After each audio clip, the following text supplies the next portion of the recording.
Hello everyone, welcome to Don's PC Guide. In this episode, I'm going to be showing you how to use Windows 10 emojis.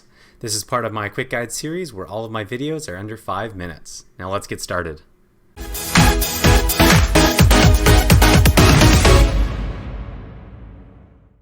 So today I'm going to be showing you only the main way that I add emojis into Windows 10. There are other ways, but this is the easiest and the fastest.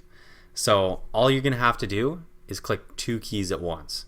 So it's the Windows key and the period button, and then bam, you've got your emoji panel up. You just have to click on whatever you want just once and it'll pull up that emoji. So there we go, we'll add a bunch of emojis. The other thing you'll find in here is there are KO emojis. So these are the ones where it's an emoji made out of things that you can type on your keyboard.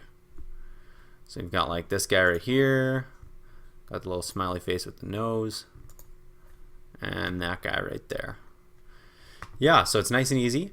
I hope you like this guide. Please like, comment, and subscribe for more videos. And let me know if you love these quick guides. I love giving you this information super fast, and I hope it helped. Have a great day, everybody.